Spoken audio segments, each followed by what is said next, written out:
인류는 최초의 원자폭탄이 만들어진 순간부터 줄곧 핵전쟁의 공포에 시달려왔습니다. 핵무기에 의해 세상이 끝장나는 이야기를 다룬 책이나 영화도 정말 셀 수 없을 만큼 많이 만들어졌죠. 그런 작품들 속에서는 갈 곳을 잃은 불쌍한 사람들이 방사능으로 오염되고 파괴된 문명의 잔해 사이를 떠돌며 인간성을 완전히 잃어버린 채 서로를 끝없이 파괴해 나가는데요. 하지만 실제로는 과연 어떻게 될까요? 예를 들어 광활한 바다를 한번 떠올려 보세요. 대규모 핵실험이 이루어졌던 곳이라면 당연히 큰 피해가 남아있을 것 같지만 지금 보면 그런 장소들이 마치 아무 일도 없었던 것처럼 보입니다. 예를 들어 핵실험의 상징처럼 알려진 비키니 환초는 지금 관광객들에게 개방되어 있습니다. 여러분, 안녕하세요. 과연 진실은 어디에 있는 걸까요? 바다는 정말 핵폭발의 어마어마한 영향을 스스로 흡수하고 무력화시킬 수 있는 걸까요? 이런 질문에 답하기에 앞서 진실을 끝까지 파헤치는 저희 채널에 꼭 구독 눌러주세요. 여러분, 여기는 토픽입니다. 지금부터 현재 확인할 수 있는 사실들을 바탕으로 간단한 분석을 해볼게요. 자, 그럼 시작해볼까요?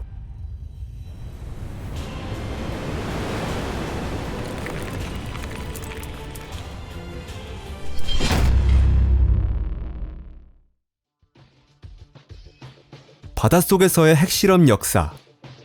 1946년부터 1963년 사이 바다와 그 상공에서 200차례가 넘는 핵실험이 이뤄졌습니다. 하지만 그 가운데 실제로 수중에서 진행된 실험은 단 8번뿐이었습니다.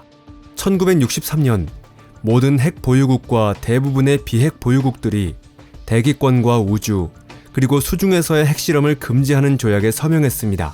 그러나 프랑스는 1966년부터 1974년까지, 중국은 1964년부터 1980년까지 대기권 내 핵실험을 계속 강행했는데요. 또 어느 나라가 실행했는지는 확실하지 않지만 1979년 9월 22일 남대서양 부배섬 근처에서 대기 중 마지막 핵실험이 이뤄졌던 사실도 알려져 있습니다. 이 실험에는 남아프리카 공화국과 이스라엘이 관여했을 가능성이 높은 것으로 추정되고 있습니다. 한편 지하에서의 핵실험은 1996년 포괄적 핵실험 금지 조약이 체결되기 전까지 계속됐는데요. 1979년에 실시된 마지막 실험을 제외하면 바다에서의 모든 핵실험은 미국, 프랑스, 영국, 소련 이 네 나라가 주도했습니다. 바다에서 처음으로 실시된 핵실험은 1946년 미국이 크로스로드 작전이라는 이름 아래 마셜 제도의 일부인 비키니 환초에서 수행했습니다. 이 실험에서 영감을 받은 프랑스의 패션 디자이너 루이 레아르는 당시에 크게 유행했던 매우 노출이 심한 여성용 수영복에 비키니라는 이름을 붙였습니다.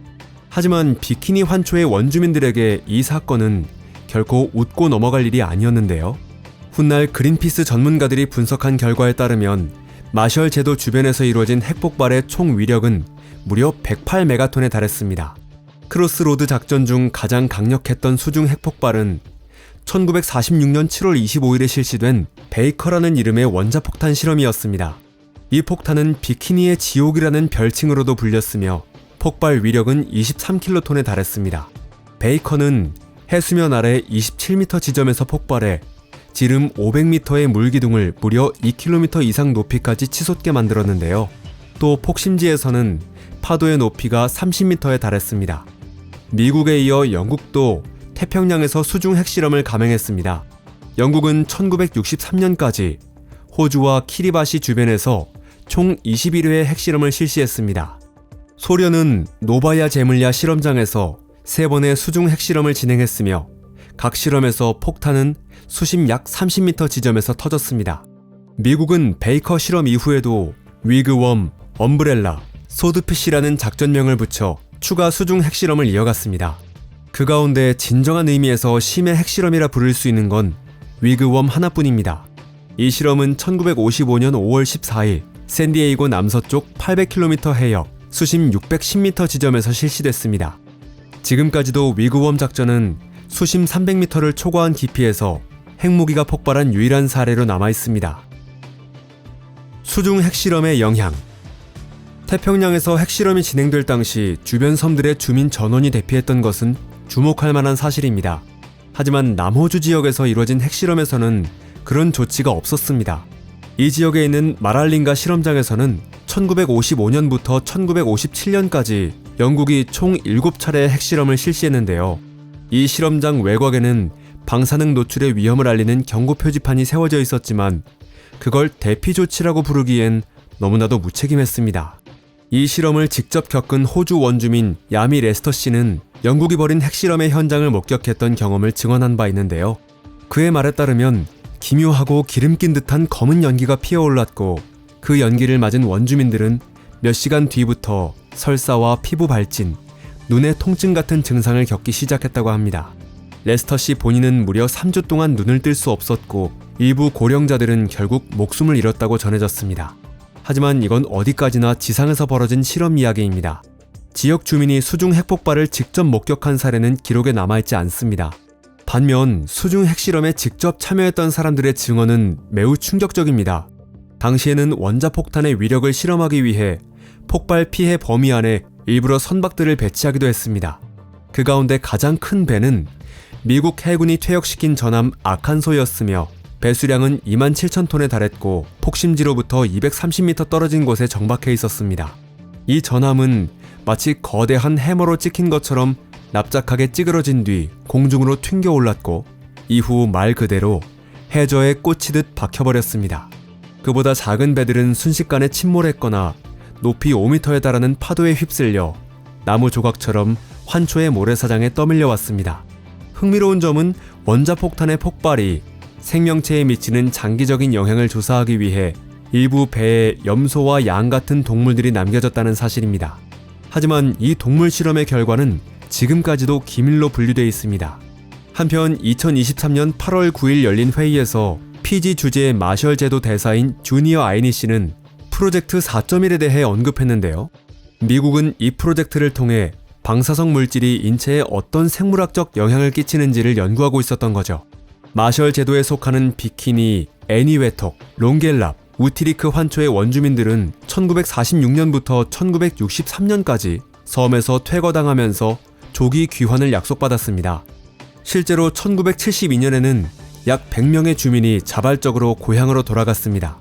하지만 1978년 5월 그들이 식수로 사용하고 있던 우물에서 기준치를 훨씬 넘는 농도의 스트론튬 90이 검출되었고 이어서 주민들의 혈액을 검사한 결과 세슘 137 수치 역시 기준치의 몇 배를 초과하는 것으로 나타났습니다. 결국 고향으로 돌아갔던 이들은 그해 9월 건강에 치명적인 위협이 되는 섬을 떠나 또다시 이주할 수밖에 없었습니다. 지난 10년 동안 이루어진 연구 결과에 따르면 문제의 핵심은 잔류 방사성 동위원소 그 자체보다도 섬 주변 생태계 전체의 상태라는 것이 드러났습니다. 태평양 섬나라에 사는 사람들은 폭심지에서 수백 킬로미터 떨어진 곳에 살아도 시가테라라는 식중독 증상을 겪을 수 있습니다. 이 질병을 일으키는 원인은 방사능에 오염된 산호에 서식하는 미세한 플랑크톤입니다. 즉, 산호 자체가 방사성 물질의 영향을 직접 받는 건 아니지만 산호가 먹이사슬의 시작점이 되기 때문에 그 플랑크톤을 물고기가 먹고 그 물고기를 사람이 먹게 되는 겁니다. 이런 과정을 통해 시가테라가 마셜 제도뿐 아니라 키리티마티 섬과 프랑스령 폴리네시아의 여러 섬에도 발생하고 있다는 사실이 최근 연구를 통해 밝혀졌습니다. 바다는 정말 원자폭탄을 무시할 수 있는가? 그렇다면 왜 일부 연구자들은 바다는 원자폭탄 따위 전혀 개의치 않는다고 진지하게 주장하는 걸까요? 이런 생각의 주요한 근거 중 하나는 비키니 환초 근처에서 최초의 원자폭탄이 터진 뒤 생긴 분화구 안에 여전히 수많은 유기 생명체가 존재하고 있다는 사실입니다. 2017년에 이 분화구를 조사한 연구팀은 그 벽면에 무리를 이뤄 자라고 있는 산호들을 발견하고 매우 놀랐습니다. 그 주변에는 마치 아무 일도 없었던 듯 다양한 어종의 물고기들이 유유히 헤엄치고 있었고 개나 다른 해양 생물들도 해저를 기어다니고 있었습니다. 즉, 이론적으로는 방사능 오염으로 죽음의 땅에 되어 있어야 할 곳이 오히려 생명으로 가득 차 있었던 것이죠. 하지만 이 평화로워 보이는 낙원이 실제로는 물고기들이 방사성 동위원소를 체내에 흡수하고 그 물고기를 먹은 사람들이 시가테라 중독을 겪는 현실과 맞물린다는 점은 쉽게 받아들이기 어렵습니다. 여기서 문득 한 영화가 떠오르는데요. 그 영화에는 핵전쟁으로 거의 모든 인류가 멸망한 뒤 방사능으로 오염된 광대한 대지 위에 검은 양귀비가 끝도 없이 피어있는 장면이 등장합니다. 원폭 폭발로 생긴 분화구 안에 자라난 산호처럼 그 검은 양귀비는 강력한 방사선 아래에서도 번성하고 있었던 거죠. 바다가 방사성 물질에 영향받지 않는다고 믿는 사람들은 체르노빌 원전 사고로 인해 출입이 금지된 구역과 바다를 비교합니다. 예를 들어 체르노빌의 출입 통제 구역에서는 유전적 돌연변이가 생긴 동물들이 여러 차례 발견되었지만 바다에서는 그런 보고가 거의 없었습니다. 오히려 반대의 사례가 있는데 비키니 환초 주변의 산호는 다른 지역보다 오히려 훨씬 더 크게 자란다는 것입니다. 그리고 이 산호 주변에는 참다랑어 같은 희귀종을 포함해 수천 마리의 물고기들과 상어, 개 등 다양한 해양 생물들이 살아가고 있습니다. 또 이런 전문가들에 따르면 원자폭탄의 파괴력 자체도 육지보다 바다에서 훨씬 더 약하게 작용한다고 합니다. 예를 들어 충격파는 수중에서는 매우 빠르게 약해지기 때문에 지진처럼 쓰나미를 일으키는 일은 거의 없습니다. 왜냐하면 쓰나미는 해저가 수백 제곱킬로미터에 걸쳐 대규모로 흔들리며 물을 움직이지만 핵폭발은 매우 국지적인 사건이라 물이 이동하는 범위가 한정되어 있기 때문이죠. 실제로 비키니 환초에서의 폭발로 물이 움직인 거리는 약 500m에 불과했습니다. 핵폭발로 인해 발생한 파도는 몇 킬로미터를 넘기지 못하고 바로 사라지는 겁니다. 하지만 바다가 방사성 물질의 영향을 받지 않는다고 믿는 사람들은 가장 설득력 있는 핵심 논거로 육지와 바다에서의 방사성 동위원소 확산 방식의 차이를 꼽습니다.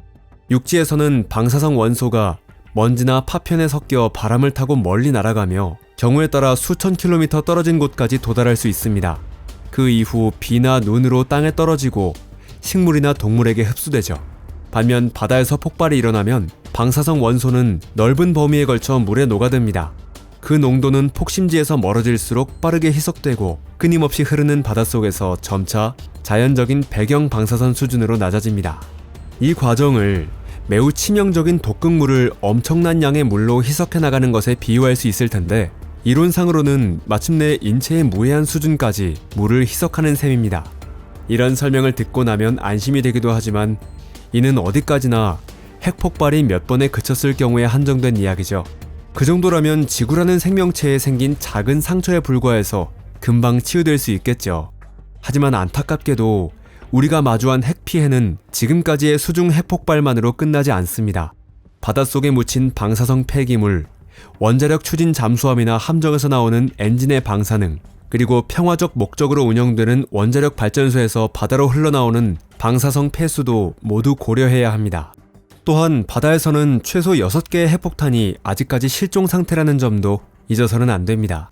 이 폭탄들은 바닷속 어딘가에 가라앉아 있으며 조금씩 부식되면서 주변의 방사성 동위원소의 독성을 퍼뜨리고 있습니다. 최근에는 깊이 약 11km에 이르는 마리아나 해구에서 방사능 오염의 흔적이 발견되기도 했습니다. 이건 역시 결코 무관하지 않을 거예요. 그렇기 때문에 우리는 스스로를 속이지 말고 수중 핵폭발의 문제를 진지하게 마주해야만 합니다. 만약 오늘 영상이 흥미로우셨다면 좋아요를 눌러주시고 SNS에도 공유 부탁드려요. 그럼 여러분 시청해주셔서 정말 감사합니다. 다음에 또 만나요. 안녕히 계세요.